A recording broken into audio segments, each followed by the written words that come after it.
আসসালামু আলাইকুম রহমতুল্লাহি ওবরকাতুহু। সম্মানিত দর্শক, অতি সম্প্রতি শেখ হাসিনার একটি অডিও ক্লিপ রীতিমতো ভাইরাল হয়ে পড়েছে। আওয়ামী লীগের জনৈক কর্মীর সঙ্গে কথা বলতে গিয়ে বা সেই কর্মীকে সান্ত্বনা দিতে গিয়ে তিনি একটা সময় আবেগ আপ্লুত হয়ে কেঁদে দিয়েছেন, কান্না করেছেন। তো তার সেই কান্না নিয়ে নানা জনে নানা ব্যঙ্গ করছেন। অনেক কথা বলার চেষ্টা করছেন যে তিনি ভয় পেয়ে গেছেন, মানসিক শক্তি হারিয়ে ফেলেছেন এবং এই যে আদালতে তার বিরুদ্ধে যে রায় হয়েছে, এই রায়, তার যে ফাঁসির আদেশ, এটি আওয়ামী লীগের মনোবল ভেঙে দিয়েছে এবং শেখ হাসিনা নিজেও বিষণ্ণতায় ভুগছেন এবং নিজেকে নিয়ন্ত্রণ করতে পারছেন না।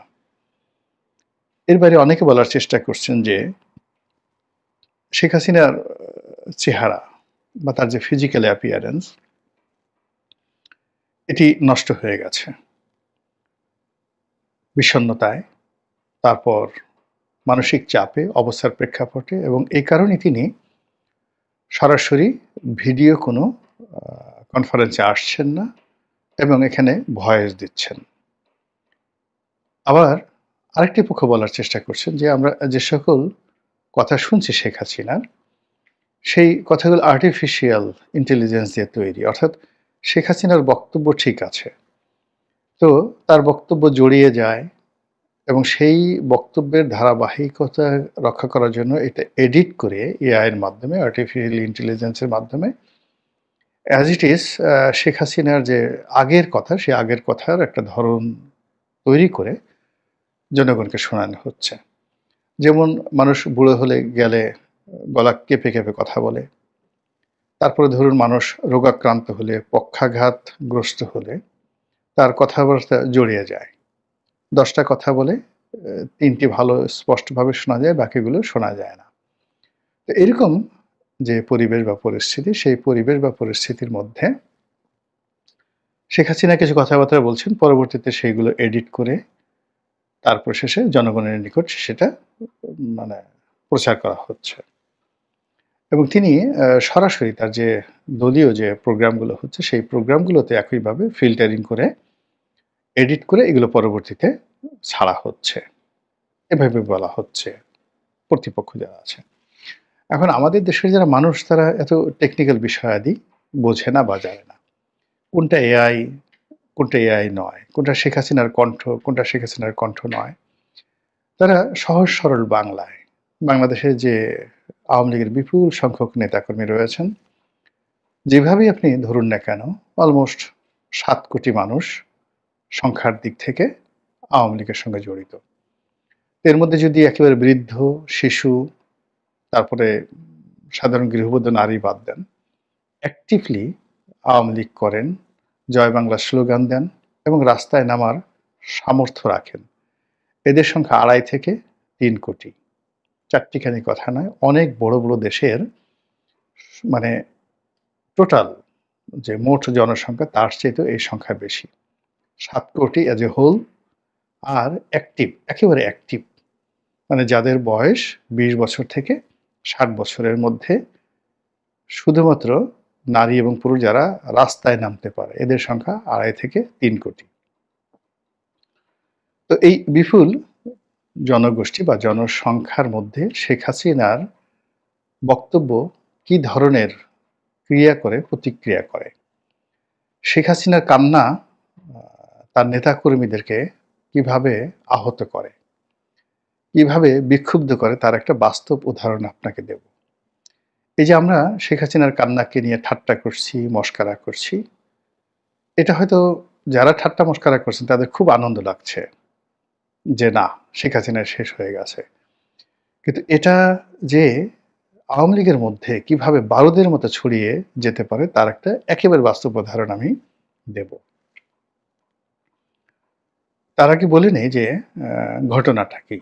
ঘটনাটা হলো, শেখ হাসিনার এই মামলার যে রায় হলো, সেই রায় নিয়ে তিনি আওয়ামী লীগের জনৈক কর্মীর সঙ্গে কথা বলছিলেন বা নেতার সঙ্গে কথা বলছিলেন।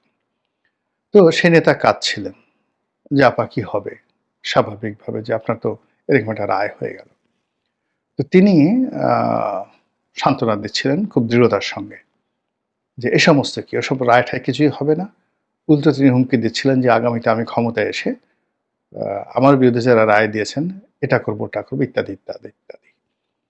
তো শেখ হাসিনা যখন এই কথা বলছিলেন, তখন যেকোনো কারণেই হোক আ সেই কর্মী তিনি খুব আবেগ আপ্লুত হয়ে যাচ্ছিলেন এবং তিনি কেঁদে দিচ্ছিলেন।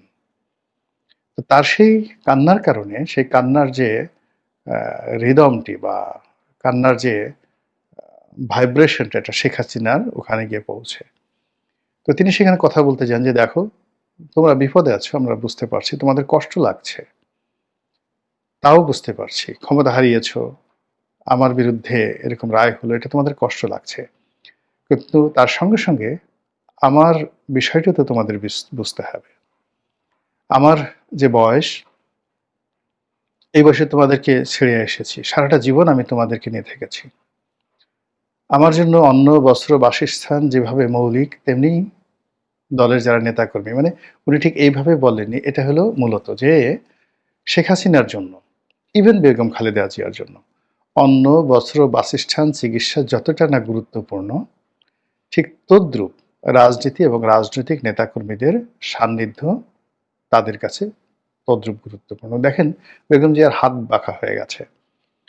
তারপর তিনি ইংল্যান্ডে ছেলে-মেয়ে, নাতি তাদের সঙ্গে আরামে আয়েশে থাকতে পারতেন। কিন্তু তিনি বাংলাদেশে চলে এসেছেন। হুইল চেয়ারে করে তিনি ঘুরে বেড়াচ্ছেন। তো এটা এই রাজনীতিটা তার অঙ্গ-প্রত্যঙ্গ, শরীর, ডিএনএ, রক্ত, মাংসের অস্থি-মজ্জার সঙ্গে যেভাবে মিশে গেছে, শেখ হাসিনার ক্ষেত্রে এটা আরো বেশি। এর কারণ হলো শেখ হাসিনার যে রাজনীতি, তিনি ২য় জেনারেশনের। তার বাবার সুবাদে তার জন্মটাই হয়েছে রাজনৈতিক পরিমণ্ডলে। ফলে বেগম জিয়ার রাজনীতির যে অভিলাষ, ভালো লাগা, মন্দ লাগা, ইচ্ছা অনিচ্ছা তার সঙ্গে যদি শেখ হাসিনার তুলনা করেন, এটা শেখ হাসিনাকে আপনি অন্তত পক্ষে মানে বেগম জিয়ার ডবল দিতে হবে। ২ নম্বর হলো যে এই রাজনীতির জন্য যদি স্যাক্রিফাইস ধরেন, সেই স্যাক্রিফাইস, দুর্ভোগ, দুর্দশা বেগম জিয়ার চাইতে শেখ হাসিনার মানে আরো 10 টাইমস। এই রাজনীতির কারণে বেগম জিয়া তার স্বামীকে হারিয়েছেন, তার সন্তানকে হারিয়েছেন। আর শেখ হাসিনা তার পুরো পরিবারকে, বাবা, ভাই, আত্মীয়-স্বজন সবাইকে হারিয়েছেন। তো ওই কথা বলতে গিয়ে তিনি আবেগ আপ্লুত হয়ে গেছেন যে, "দেখো, আমি তো এই রাজনীতির জন্য সব হারিয়েছি। বাড়ি, ঘর, জায়গা, জমি সবকিছু তছনছ হয়ে গেছে।" এই কথা বলতে গিয়ে তিনি আবেগ আপ্লুত হয়েছেন এবং কেঁদেছেন। এবং এটা নিয়ে প্রতিপক্ষ ঠাট্টা এবং মশকরা করছে। এই হলো কাহিনী। এখন এই যে শেখ হাসিনার কান্না, সেই কান্না আওয়ামী লীগের ৭ কোটি মানুষ আর ওই যে সক্ষম ২ থেকে ২.৫ কোটি বা ২.৫ থেকে ৩ কোটি মানুষের মধ্যে কি ধরনের প্রতিক্রিয়া তৈরি করতে পারে, বারুদ তৈরি করতে পারে, মানুষকে যুদ্ধংদেহী করে ফেলতে পারে। সারা বাংলাদেশে আওয়ামী লীগের লোকজনের মধ্যে রীতিমতো যাকে বলে আগুন ধরিয়ে দিতে পারে, তার একটা বাস্তব উদাহরণ দেই। আমি যখন মনোনয়ন পেলাম ২০০৮ সনে, আওয়ামী লীগ অত্যন্ত শক্তিশালী, জনপ্রিয় এবং একটা সময় শেখ হাসিনার খুবই ঘনিষ্ঠ জনাব আখম জাহাঙ্গীর হোসেন তাকে বাদ দিয়ে আমাকে মনোনয়ন দেওয়া হলো। আমার নির্বাচনী এলাকা ছিল মূলত ফরিদপুরের সদরপুর এবং চরভদ্রসন। তো ফরিদপুর এবং চরভদ্রসন এই আসনটি ১/১১ সময় বড় হয়ে যায়, এর সঙ্গে যুক্ত হয় ভাঙ্গা। তো সেখানে কাজী জাফরুল্লাহ সাহেব প্রার্থী ছিলেন ভাঙ্গাতে। আমার চেয়ে শক্তিশালী প্রার্থী, আমার আত্মীয়।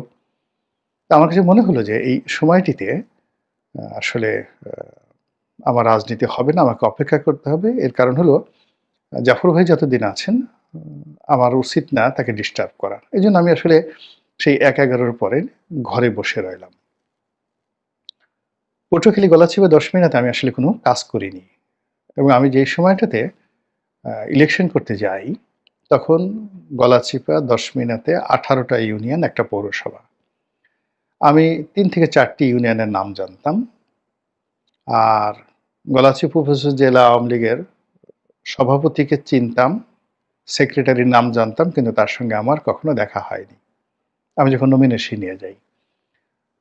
আর দশমিনা উপজেলার যে সেক্রেটারি আজিজ মিয়া ছিলেন, তার সঙ্গে আমার পরিচয় হয়েছিল, কিন্তু হাবিব ঢালী সাহেব যিনি সভাপতি ছিলেন তার নামও জানতাম না আর তাকে চিনিনি। তো বুঝুন সেই অবস্থায় শেখ হাসিনা আমাকে মনোনয়ন দিয়ে পাঠালেন।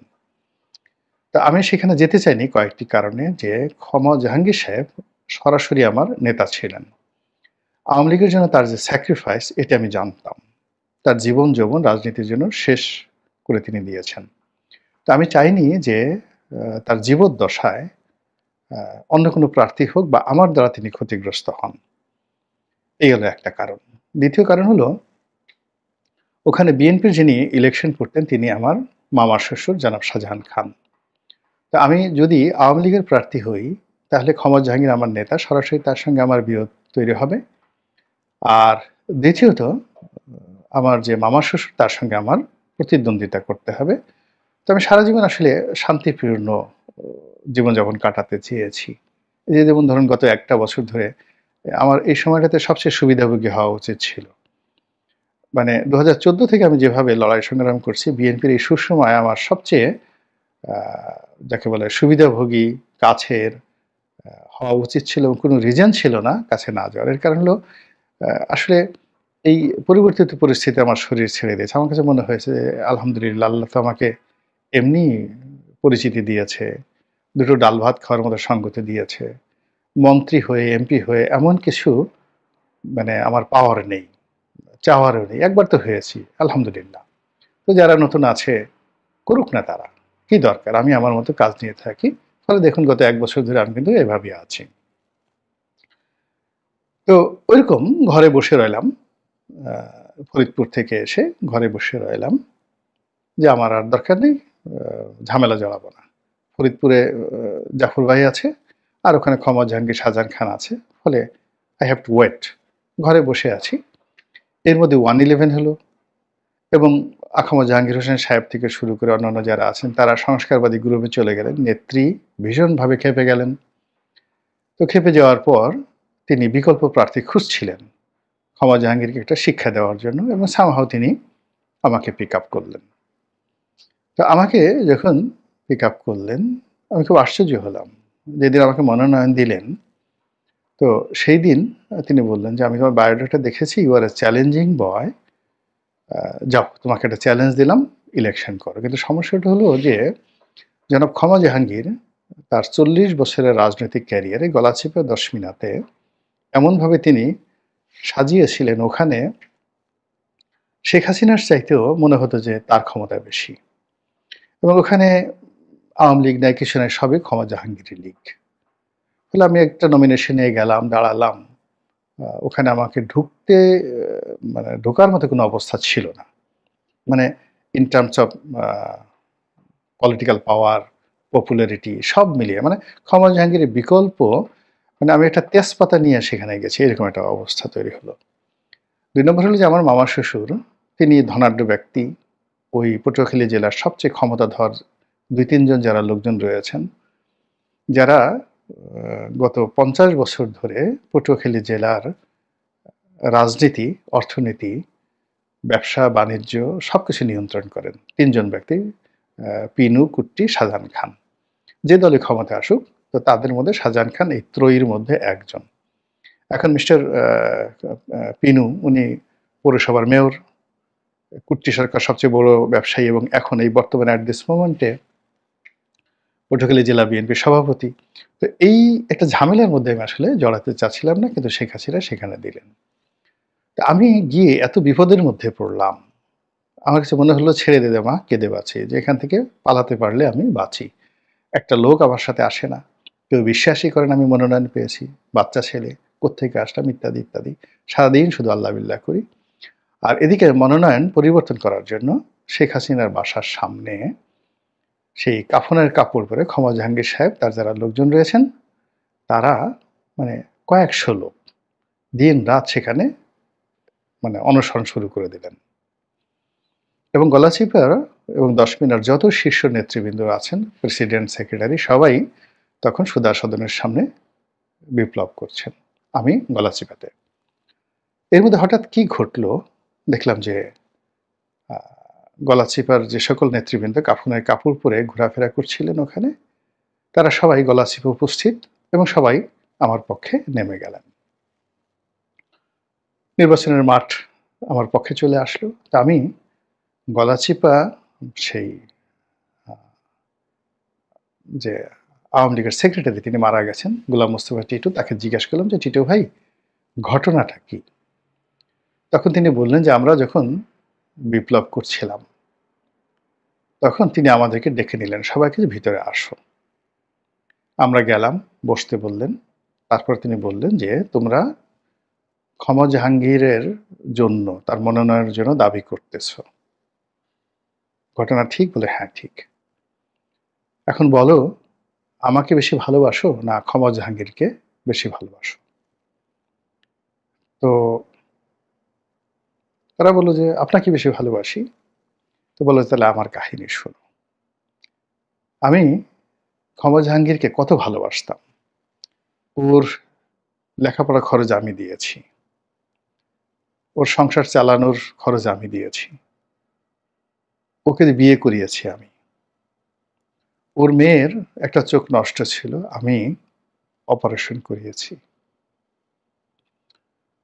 তারপর ছাত্রলীগের সেক্রেটারি বানিয়েছি, আওয়ামী লীগের সহদপ্তর সম্পাদক বানিয়েছি এবং সবসময় আমার কাছের লোক হিসাবে তাকে গত তিনটি নির্বাচনে মনোনয়ন দিয়ে, দুটো নির্বাচন ২ বার সে এমপি হয়েছে এবং আমি তাকে মন্ত্রী বানিয়েছি। রাস্তার ছেলে। সারা দুনিয়া উল্টে যেতে পারে। সারা দুনিয়ার মানুষ আমার বিরুদ্ধে যেতে পারে। তোমরা বলো তো, ক্ষমা জাহাঙ্গীর আমার মৃত্যু চাইতে পারে?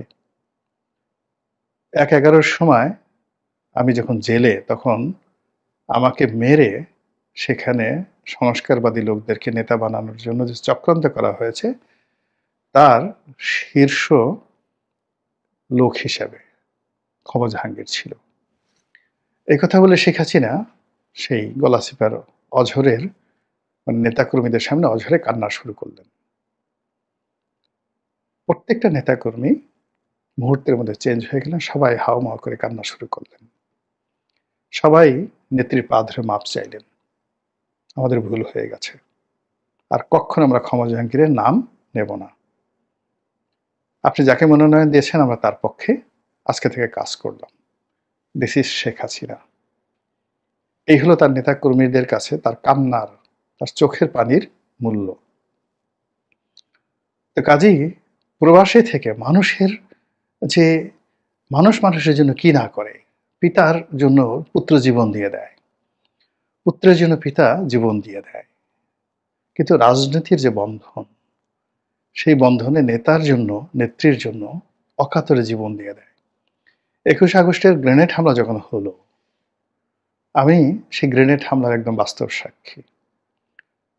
শত শত মানুষ মানব ঢাল তৈরি করে শেখ হাসিনাকে সেদিন রক্ষা করেছে। তাদের সারা শরীর সেই গ্রেনেডের যে স্প্রিন্টার তছনছ হয়ে গেছে। তার মধ্যে ঢাকার মেয়র ছিলেন মোহাম্মদ হানিফ। তিনি সেই মানববন্ধন তৈরি করেছিলেন, মানব ঢাল তৈরি করেছিলেন এবং তিনি সেই গ্রেনেড হামলার সেই বিষাক্ত আরজেস গ্রেনেডের যে স্প্রিন্টারে তিনি মারা গেছেন। শেখ হাসিনার বডিগার্ড, আমাদের গলাচিপার বাড়ির নাম ছিল মামুন, আলীপুরা বাড়ি, তিনিও মারা গেছেন এই তাকে রক্ষা করতে গিয়ে। তো নেতার প্রতি, নেত্রীর প্রতি কর্মীদের যে ভালোবাসা, শ্রদ্ধা, এটার জন্য অকাতরে যেভাবে নেতা নেত্রী প্রাণ দিতে পারে, অনেক সময় পিতার জন্য পুত্র দেয় না, পুত্রের জন্য পিতাও দেয় না। এই রাজনৈতিক বন্ধন। আমি গলাচিপাতে অনেকের সঙ্গে কাজ করেছি, আমার অনেক ক্রাইসিস গেছে, কিন্তু কিছু মানুষ গলাচিপা ১০ মিনিটে যারা আমার জন্য অকাতরে জীবন দেওয়ার চেষ্টা করেছে, হয়তো তারা মরেনি, কিন্তু তারা চেষ্টা করেছেন। কাজেই আমি আমার নিজের ছেলে সন্তানের চাইতে ওই যে সকল নেতা কর্মী এখন আমার জন্য কাঁদে, প্রতিটি মুহূর্তে আমি তাদের জন্য কাঁদি, দোয়া করি। এটি রাজনীতির বন্ধন। তো সেই রাজনীতির বন্ধনের জায়গা থেকে শেখ হাসিনা ইজ ক্রাইং, তিনি কাঁদছেন। এই কান্না অভিনয় নয়, এই কান্না কাদের সিদ্দিকী যেভাবে সমালোচনা করে বলতেন যে শেখ হাসিনা খিলখিল করে হাসতে পারে, হাসতে, হাসতে কাঁদতে পারে, কাঁদতে, কাঁদতে আবার হাসতে পারে। অসাধারণ অভিনয় করার তার ক্ষমতা রয়েছে। এই কান্না, এই যে এখন যে কান্না কাঁদলেন বা ওই যে ক্ষমা জাহাঙ্গীরের কথা স্মরণ করে তিনি যে কেঁদেছিলেন, এই কান্নার সঙ্গে অন্য কান্নার তুলনা করা যাবে না। কাজেই শেখ হাসিনা যারা বিরোধী পক্ষ খুব লাফাচ্ছেন, খুব আনন্দ উপভোগ করছেন, আত্মতৃপ্তি লাভ করছেন যে শেখ হাসিনার অশ্রু ঝরাতে পেরেছেন। এই অশ্রু, অশ্রু নয়, এটি গোলাবারুদ। এটি যেন তেন গোলাবারুদ নয়, এটি পারমাণবিক গোলাবারুদ। কাজেই রাজনীতির কোনো বিষয় নিয়ে ছেলেখেলা করতে হয় না। মুহূর্তের মধ্যে এটা এত দ্রুত, ১ মিনিটও সময় লাগে না যেকোনো রাজনীতির যে পরিবেশ পরিস্থিতি ১৮০ ডিগ্রি উল্টে যেতে। মহান আল্লাহ আমাদের সবাইকে হেদায়েত দান করুন এবং হেফাজত করুন। আসসালামু আলাইকুম ওয়া রাহমাতুল্লাহি ওয়া বারাকাতুহু।